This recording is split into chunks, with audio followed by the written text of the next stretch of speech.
বিগত ১৬ বছর শেখ হাসিনা সরকারের দুর্নীতি দুঃশাসনকে বৈধতা দেওয়ার অভিযোগ রয়েছে কিছু গণমাধ্যমের বিরুদ্ধেও।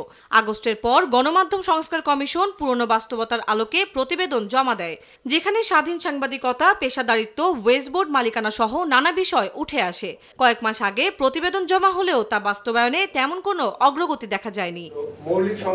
রোববার বিজেসির আয়োজনে ডেইলি স্টার ভবনে মত বিনিময় সভায় অংশ নেন গণমাধ্যম ব্যক্তিত্বরা।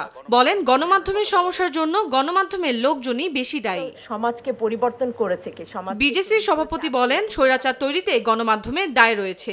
এছাড়া ৮০% গণমাধ্যমে ঠিকমতো বেতন হয় না জানিয়ে সংকট সমাধানে সংস্কার কমিশনের সুপারিশ বাস্তবায়নে তাগিদ দেন তিনি। বেসিক যে জিনিসটা বেতন ভাতা সাংবাদিকদের, এই জায়গাটুকু আজ পর্যন্ত ইনশিওর করা যায় নাই।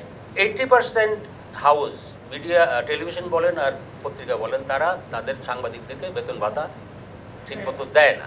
অনুষ্ঠানে সাংবাদিকদের কঠোর সমালোচনা করে ঐকমত্য কমিশনের সহসভাপতি ডক্টর আলী রিয়াজ। বলেন, গণমাধ্যমের সংস্কারে সবার আগে রাজনৈতিক নেতাদের প্রতিশ্রুতি দেন যেন তারা ভবিষ্যতে হয়রানি না করে।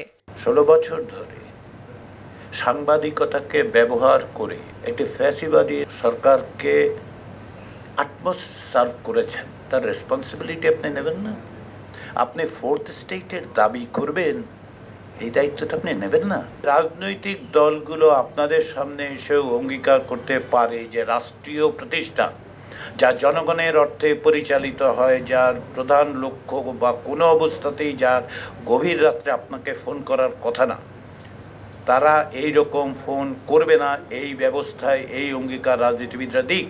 সাংবাদিকদের নিজেদের মধ্যে ঐক্য এবং পেশাদারিত্বের প্রশ্নে একমত না হলে সংস্কার কমিশনের প্রস্তাব বাস্তবায়ন সম্ভব নয় বলেও মনে করেন বক্তারা। তন্দ্রা তারণ্য, দেশ টিভি, ঢাকা।